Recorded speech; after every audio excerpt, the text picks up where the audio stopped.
Good day, all, and welcome to a very special episode of the Fresh CrEd. Ed and I are very fortunate today to be joined by Charlie Rocket Jabaley. Charlie is a globally recognized serial entrepreneur, speaker, and influencer. Charlie is the former manager of 2 Chainz, Grammy-nominated and winning rap artist, and the previous founder of CrEd Execs, an Atlanta-based hip-hop firm managing megastars such as Travis Porter, Young Dolph, and Bankroll. As a young CEO at CrEd Execs, Charlie sold millions of records, changed the trajectory of how to market to millennials, and guided the careers of influential artists like Grammy Award-winning 2 Chainz. While all the success was pouring in, Charlie was battling depression, binge eating, crippling insecurities, and a brain tumor. To everyone on the outside, CEO Charlie was crushing it. On the inside, he was dying, unhealthy, unhappy, unfulfilled. Charlie retired in 2017 from the music industry and the name CEO Charlie. At the age of 29, he made the decision to reinvent his life in pursuit of his childhood dream to become an athlete and share his story. From the flames emerged his new identity, Charlie Rocket. Within 2 years, Charlie Rocket lost 135 pounds, ran 3 marathons, reversed the growth of his brain tumor, and became an Ironman. Shortly after, he did a Dream Machine bike tour across America and was featured on Runner's World magazine while securing a partnership with Nike. Charlie's story has inspired millions across the globe and has landed the spotlight of Forbes, ABC News, CBS, Fox, Adweek, Daily Mail, Inc., EM, and many more. Since all of Charlie's dreams have come true, along with his Dream Machine Foundation, Charlie has dedicated the rest of his life to making others' dreams come true. You can follow Charlie on Instagram, and you can join his mission to make 1 million dreams come true via the Dream Machine website. That's dreammachineusa.org. Join in with the Dream Machine and join Charlie and help 1 million dreams come true. So without further ado, let's get the show started.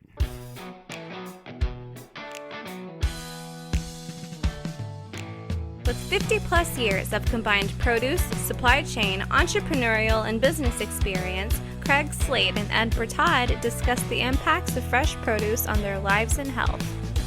This podcast is a casual conversation between 2 friends just trying to get better. This is the Fresh CrEd.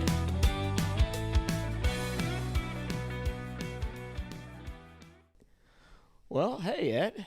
Look at you, man. Good morning. Good morning, and welcome to Dallas, Texas. Or, I guess, technically Grapevine. Yeah. So, Your ex-hometown? I mean, is it always your hometown? Or it's always my hometown. Okay. I mean, Dallas boy, you can't take that out of me. I love coming back and seeing family and friends. And then, even better yet, meeting new friends like our young man that joins us here, Mr. Charlie Rocket Jabaley. I'll go for that. Yeah? But yeah, thank you very much. And he's better known as AKA Charlie Rocket. Hey, thank you. That's his fame. But Welcome. Thanks for being with us. yeah, Charlie, thank you for joining us. Absolutely. This is a super pleasure to have you here with us, and we're just excited to talk. And as we get in before the introduction to you, just a little bit about the show, Yes, right? sir. And kind of the theme and what we hope to accomplish with this. So Ed and I started this. We had been talking to each other about different things, changes in life, particularly around food. That was kind of a big deal and had an impact on us. But we just talked about other things, got into meditation, different things like that. Fasting, Mm-hmm. and we thought, I love podcasts, and I was getting most of my information from podcasts. We're in this produce business, which is pretty well based in terms of people getting healthy. We thought, let's do a podcast, but let's, it's going to be you and I talking, and, ideally people will find some nuggets in there that maybe they can help or change their lives. Well, I think people maybe got tired of just me and Ed talking, so we started bringing in other folks like yourself, high performers, people that had achieved success, and not just financial success, really, health success or life success, right? Mm-hmm. I mean, everybody's got a journey, so you fit this profile perfectly for what we're doing. The idea is for this conversation really that hopefully through you sharing with us, the audience will be able to take something away, and maybe we change somebody's life, right? That's the goal. That's the whole deal. So, Yes, I know that's a bit of a lengthy intro into what we're doing, but I felt like the context is important, for what we try and do with the show.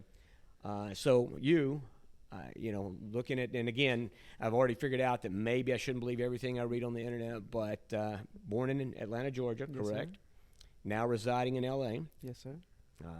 You were highly successful in the music business. Mm-hmm. Sounds like you were pretty successful in the tennis shoe business as a young man. Mm-hmm. And then We're successful at cutting glass. That too. Yeah. Both, I guess. Exactly. One doesn't happen without the other. But you were a young man. You had a dream of being an athlete, I believe. Yes, sir. And that dream had escaped you for a long time. You can hopefully talk a little bit about the life-changing events that took place. But you lived out your dream, and now I understand you're helping, looking to make 1 million people at least fill out their dreams. Is that all fair to say? That is, absolutely. Cool. Well, honestly, man, there was a point where I buried a dream, and I think that's something we can all relate to. Because we grow up, and when we're kids, everybody tells us you can do anything you want. Yep. Then you get to a certain age, and the climate starts changing a little bit. They say, no, you need to do something more realistic. Hold on. It's contradictory.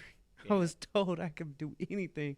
Now I need to be realistic. So that word realistic, and I guess it's just a fear mindset, which is normal. As humans, we're supposed to be fearful and protecting of anything bad that's attacking us. I guess that's like our genetic makeup is like for cavemen. We got to look out for the lion, So, having that fear, you'll bury a dream to do something realistic. And for me, I was always, in my mind, going to be a big-time athlete. But I was always, like, short, slow, overweight.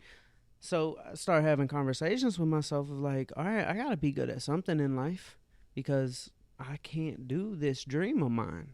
But I didn't choose the dream. It was just in me. It's like I remember when I walked into a gymnasium for the very first time, at Chamblee United Methodist Church. There was a gym, and I walked in those doors, and I saw the light glistening off of the floor. I knew I was home. I had never felt a feeling like that in my life. I was like, the smell, everything. I was like, this is life. Like, I love this. I love that magical feeling. Mm-hmm. And then, I had to bury that. And I was like, all right, I'm going to become a businessman. Like most people bury their dreams to, like, make money. Right. And I got good at that. And it was great. I was in the music business, Atlanta, very it's a music city. It's an entertainment city, and that's what I felt I could be good at. My dad was a blues musician, so I kind of grew up around it. My mom was a vacuum cleaner salesperson, so I was like, you know what, let me take what my dad does with music, my mom does with sales, and then that's going to make a really good manager. It's like, I'm going to go knock on doors at radio stations instead of knocking on doors in the neighborhood, and just try to close deals for my clients, my artists. And it worked. I got really good at it, but I was really out of alignment health-wise. The bigger my business got, the bigger I got. And it was literally How old were you at that time when you started? 18. 18. Yeah, 18 years old. So I had to do something because my mom was on me about going to college. Okay. I was like, I went, but I was like, I need an escape route. and I was actually on campus at a community college in Atlanta. I was on campus when my phone rang from Interscope Records, and they liked what I was doing in the like little Atlanta hip hop scene, and they had signed this artist, and he said, I want Charlie to be my cameraman. At the time, I was providing services to artists like filming and promotions. And this one artist, his name was Soulja Boy, he blew up. And he's like, I want him to be my cameraman. So, out of college, I'm on tour, baby. We started off in we call it the Chitlin Circuit. Mm-hmm. The little small towns in the South. And we were in a minivan in Montgomery, Alabama. 3 months later, #1 song in the world. Performing with Kanye West at the VMAs and Hugh Hefner's suite in Las Vegas, with the pool that goes out. And I'm like, where am I? I'm like, this is what's possible, as a human.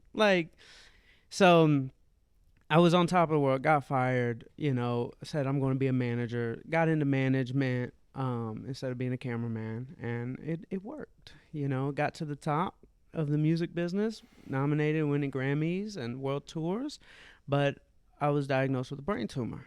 I was sick. I was very sick. I was 300 pounds, and you start thinking about, is this over? And I didn't want that to be the end of my story, because my dreams at night, literally, like as I'm sleeping, not like my dreams, like what I want to do, but my dreams while I was asleep would be like these dreams of me dying. And the thought would be, I died before I got to know what it was like to experience my dream.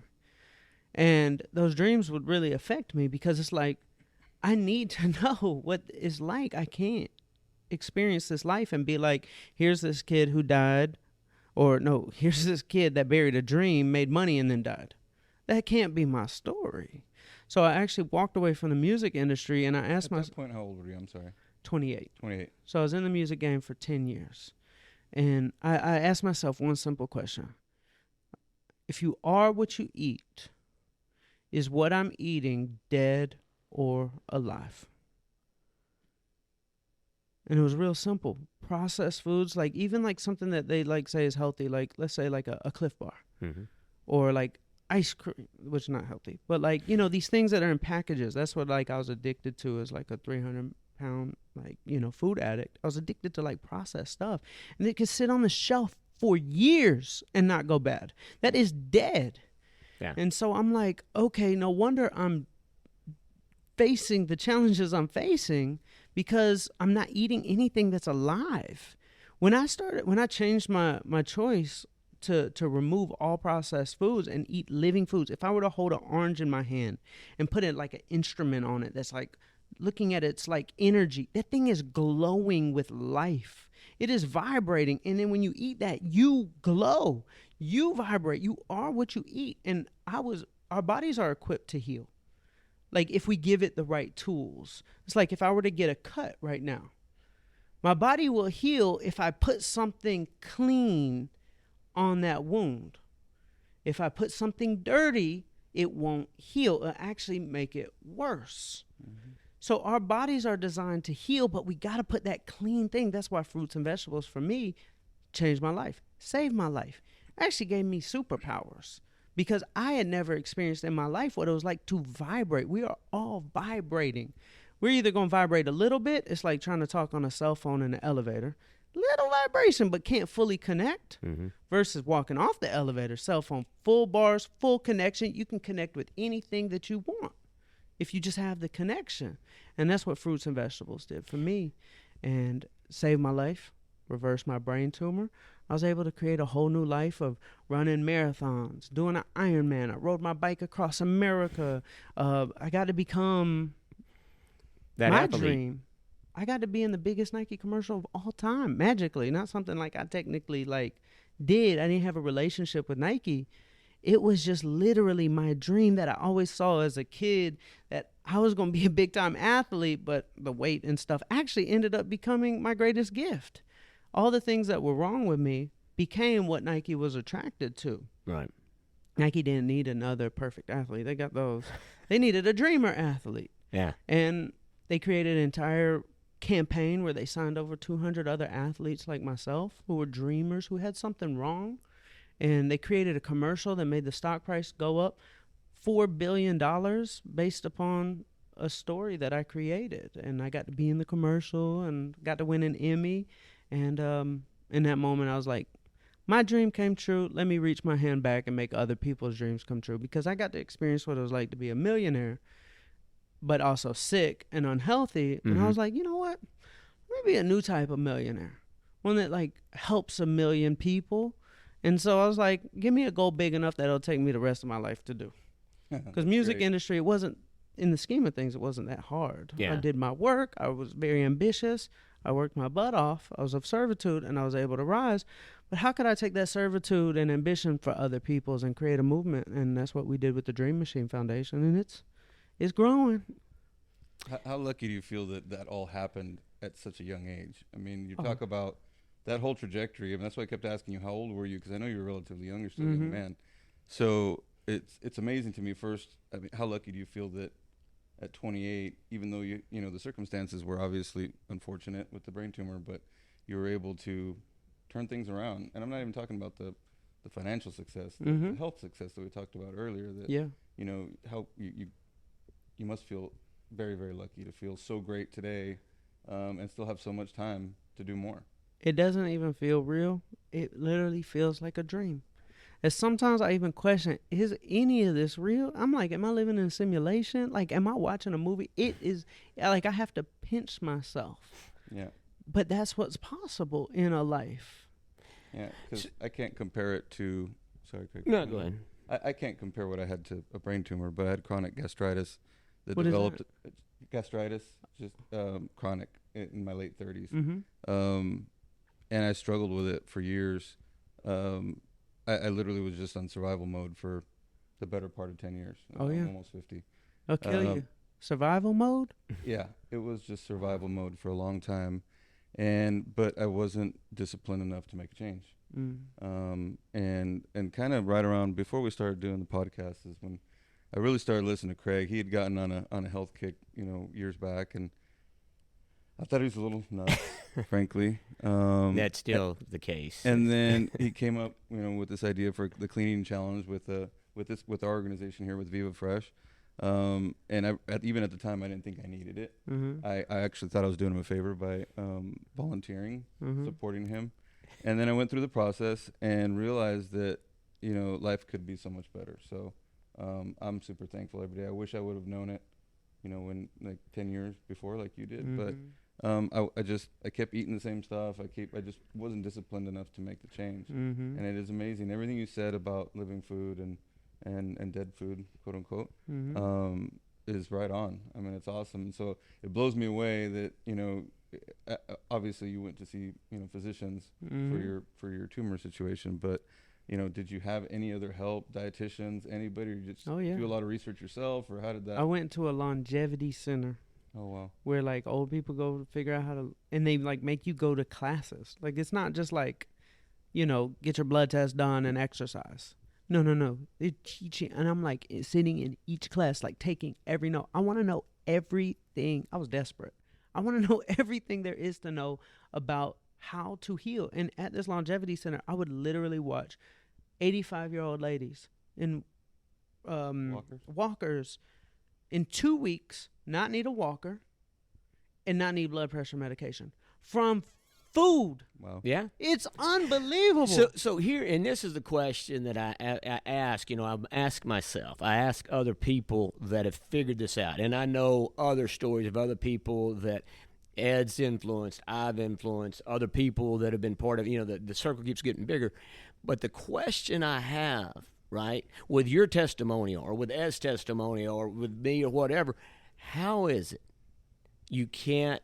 there's still so many people that won't pick up the baton, and they think, like Ed said, they think you're crazy because you eat once a day, because you're a faster, and you avoid certain foods, and you try and avoid the packaging, you read labels if you're buying. I mean, all the things that you do to try and at least maintain it. How do we get more people? But the testimonial's there. I don't know, and maybe there's no answer, but that's my big question always. I think I know the answer. Okay. I remember, like me growing up in the South, the education of health just didn't exist. When I was really sick, I said, where's the healthiest place in America? And I'm going to go live there. And I identified Santa Monica, California. I was like, I'm going there. And I would like talk to people, and somebody would say the word spirulina. I'm like, what's that? I'm like, I've never heard of that. They say ashwagandha. I'm like, what is that? And it's just the education for me wasn't there. But what transpired over the next maybe like 5 years after moving, which to now is like I watch Netflix. Some of the biggest documentaries in the world are health documentaries, like the biggest, like not like for health people, like the world is fascinated, and Netflix has really pushed a narrative of health that like this next generation, like I'm sitting there making my mom watch a documentary with me. And so like this next generation, my generation, I'm a millennial, but there's generations below me that like all they do, like they're growing up and they're educating their parents and their grandparents. And that is happening because it is becoming way more normal today. And this is the only time in history where like when I was young, I had a friend who was vegan. And I thought it was the weirdest thing ever. Yeah. I'm like, what? Like, excuse me? I had a friend also whose mom was vegetarian, but they were from California. They were both from California. That's what they had in common. And I'm like, this is weird. But now it's not. It's just not weird anymore. It's quite common. And the education, I believe, is being pushed by the mainstream media a lot more than it ever has been, mainly Netflix. But the evidence is out there. The science is out there. Like what happens to the body when you put those living foods in there. And now you have people like podcasters. Mm-hmm. But one of the biggest podcasters in the world is a scientist guy, Andrew Huberman. And it's just like, these are the narratives. Sometimes not. Sometimes a lot of the big guys will say only eat meat. But like, there's no denying that fruit, and there's nothing wrong with meat, just more fruits and vegetables, more. My concern is that there's a lot of education and people are interested. It's the adoption or it's the application, right? And I mean, you look at social media and there's either excess or severe discipline, and there's not a lot of mid ground, right? It's folks showing their plate of whatever, right? Some crazy rich meal or somebody talking about intermittent fasting. So there's like no middle ground, and maybe that's what's scary to folks, and they want to learn about lifestyle. It's just that it's taking that step to actually. The application. Yeah, the guy. So there's a podcaster, Peter Attia. I don't know if you've ever heard him. If you haven't, you would love his stuff. But he's a doctor. Okay. Tanya, my wife, accuses me of having a man crush on him. Maybe there's a little of that there, but he's amazing. It's like going to biology class. Okay. But his deal is, he's about longevity, health span. Really, is and that's my whole thing, right? I used to vision myself when I'd go to a hospital to see somebody. I was like, you're going to be here at some point. Yeah. How quick do you want to get here, right? Or maybe you can avoid it, but the idea. That hospital is it has a McDonald's in it. It's very interesting. Yeah. Yeah, they create their own. They create their own businesses. I mean, for the most part. Mm-hmm. He actually said something that was my aha moment, and I don't know if he stole it from somebody or not, but he said, "One day I know it's going to be the end for me, and how that end transpires, I have control of now." And that's, I'm paraphrasing, but that one got me.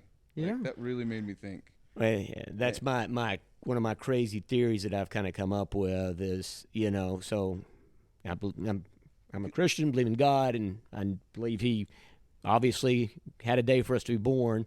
And there's a part of me that thinks the day I'm going to die is really in His hands, not mine. He said everything in between is up to you.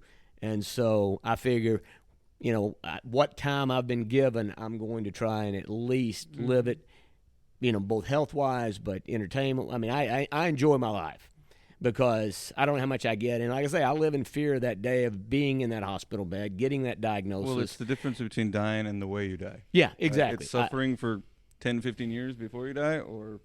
I want to run to the finish line. I tell everybody, I said, I want to run across the finish line, not crawl across or whatever, right? So anyway, that's what drives me. But again, we can sit here and talk about it, and that's trying to get other folks. I mean, your story or Ed's story, it has an impact, obviously, but I don't know. I just feel like there's got to be a way that we can connect more people on some of this stuff. The only thing I would say to anybody who hasn't adopted it is, like, honestly, it's really not that bad.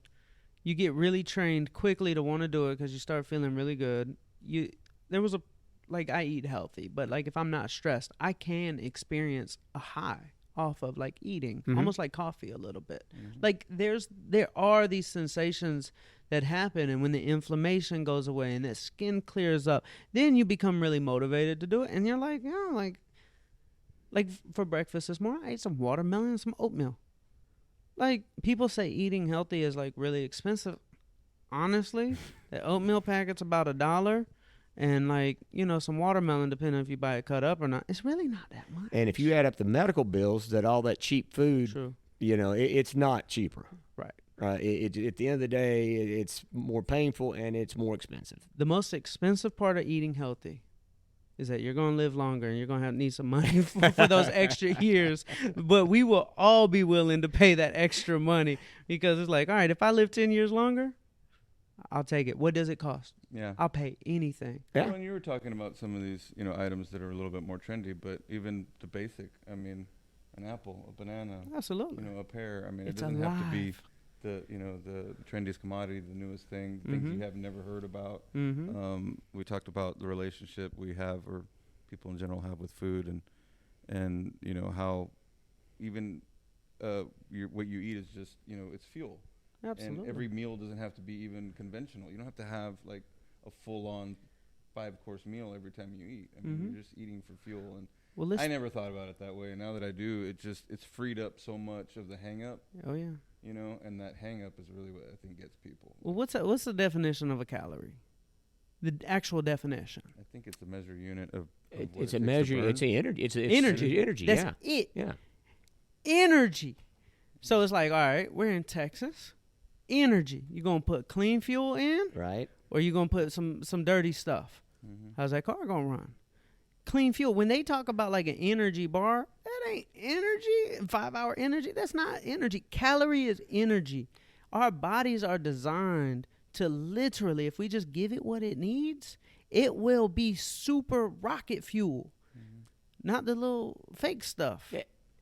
During the pandemic, and this came to me, but we're not in the produce business. We're in the energy business. Come on, baby. And we're the most efficient caloric intake that you can get out there. It's the cleanest and the most efficient for your body. Yep. Flat out. Flat out. There's no question. Nothing can compete with it. What's that? It really, you can't. And God made it. That's that. Yeah, and that's what that's the thing for me. It kind of flips. Like, yeah, we're in the energy business and we're in the best space, right? We are the environmentally friendly, in terms of steal body. that from my speech, if that's all right. Absolutely, please do. That's some good stuff. Yeah. He's gonna faint. Yeah, or he'll stand up. One or the other. Well, hey, look. We could go for all day. I know you don't have all day. I know he's going to want to follow up with us. But we'll regroup. Well, literally, I want to take a few minutes, talk a little bit about your foundation, let you talk a little bit about that, yes, what sir. you're doing, and just let everybody know how to get into it. But I think however we can. Ed and I, and whether it's the show or whatever, in the future, if there's an opportunity for us to partner with you guys and do stuff, Yes, sir. love to. Because I'm at a point in my career where I'm really on that side of trying to say, how do I maybe, give back, right? How do I get on that other side and do that? So I'm right there with you. Love it. But like I say, give us a little bit on the foundation that you founded, what you're doing, what how people can get involved, that kind of stuff. Well, honestly, the foundation side of what I do is the most fun I've ever had in my life. We tour around the country in a bus called the Dream Machine.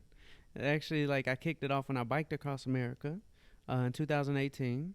But then when the pandemic hit, I was like, we need to double down on this. Yeah. We need to go out here. But now, weren't you in a bus with Soulja Boy? I was in a bus with Soulja Boy. Well, now, which is more fun, the bus ride with Soulja Boy? One Dream Machine. Okay, trust me. I have the feeling that one hit a lot more salad bars than the other one. Yes, absolutely. Sorry we were a rolling salad bar. I couldn't resist that. Sorry, go ahead. But no, man, we tour around the country, and I just wanted to give back that feeling of what a dream come true moment feels like. I got to experience mine. How many people actually get to experience that dream come true? Or as my friend Jeff Hoffman says, that red carpet moment. You see it on the movies and then the TV, but how many of us actually get to experience that? And I remember when I was in St. Louis, there was a little girl named Lila, and she was selling cookies on the side of the road, and it said for CRPS. And I was like, what is CRPS? She said, well, it's a rare disease I have. And I said, what's your dream? She said, to afford this treatment. I'm like, little 10-year-old girl, wow. Her dream is to have a treatment? I was like, what's your dream if that didn't exist? She said, I want to be a baker. There's this kid's baking show. I want to be on it. I was like, what do you bake? She's like, cookies. I was like, can I try one? Tasted it. It was amazing. So over the next 3 weeks, me and my team, we turn into like superhero mode. We're like, okay, let's build her own bakery business. Let's take over a bakery in St. Louis and let it be hers for the day. Let's get the media. Let's get everybody right around raising her money for her treatment. We threw a pop-up bakery for her at this amazing bakery, and the line down the street was about a mile long. Mm-hmm. 5,000 people showed up to buy her cookies. That's great. But then we launched her website, and we were telling all these stories on the internet. We launched our website and sold 130,000 cookies in a week. She did $500,000 in sales. But we spun up this business. We found a manufacturer I said, y'all are going to need to shut down y'all's operation. They make cookies for Starbucks, like the gingerbread cookies. Uh-huh. They shut down their operation for a couple weeks to make Lila's cookies. And we got them all shipped out, custom packaging. We literally built her a business in a couple weeks, and she got to experience that. She obviously got to have her funding for the treatment, but not just one time. She can afford that funding for a long time, and just took a lot of pressure off the family. So it's amazing. That's what we do. We do big ones. We do small ones. Sometimes it's a kid's dream to just go to Disney World. And we'll link that kid up with like a real life princess. Like we have a friend, she's an actual princess from Africa. Mm-hmm. And you can take her she can go to Disneyland with a princess. So like those are the things we do, those dream come true moments. And we do it every day. We have a place in LA called the Dream Factory. It's like a community center where we throw events and stuff. And anytime you want to join us. All right. Always. We'll do it for the rest of our lives. So you could join whenever you want. Now, I might just take you up on that for sure. All right. Now. You got is there a website or how do they connect it? DreamMachineUSA.org. DreamMachineUSA.org. If anybody wants to donate, please. That's what fuels the dreams as donors. And just in case you're wondering, I do not draw a salary. People always worry about that with foundations. Yeah. I mean, how much you get paid? Nothing. That's a good point. I mean, that's no. Yeah, I love putting that out front because people don't trust foundations too much. Yeah, that's all right. That's fair. I mean, like I said, it's been a pleasure. Thank you for being at VivaFresh, being our keynote speaker. Really super excited to see that as well coming up. This time with you has been great. And I think your story is going to resonate with a lot of folks. So it's going to be fun. I'm excited to hear. Are y'all sitting in the front? We'll be there. Absolutely. All right. So this is what I need from y'all. If y'all are sitting in the front, whoever's in the front creates the energy for the whole room. All right. So, a little energy will be good. Okay. Right, so you want interactivity. We can do that. There we go. All right. I think we can do that. Yeah, we can bring the energy. We can bring that. And like I said, it's been great. Thank you guys very much. Thank you, man. And look forward to You got a great team. Yeah. Shout out to the team. Shout out to the back, for sure. And Mason. Ed, any closing remarks? Wrapping it up here, buddy. I'll tell you what. I mean, we've been here for a couple of days now, but really the content part of the expo is starting, and I can't wait to see where we go from here. I mean, we've got a long, exciting day today and tonight and tomorrow, and we'll be in the Fish Bowl in the expo all day tomorrow. That's going to be super interesting. So this is what we've been planning for. It has. Just execute. And there's no better way to be kicking this thing off than I don't think this so. interview right here. So pretty spectacular. All right, guys. Thank you very much. Thank We're y'all. out of here, and we'll catch y'all later. We're out.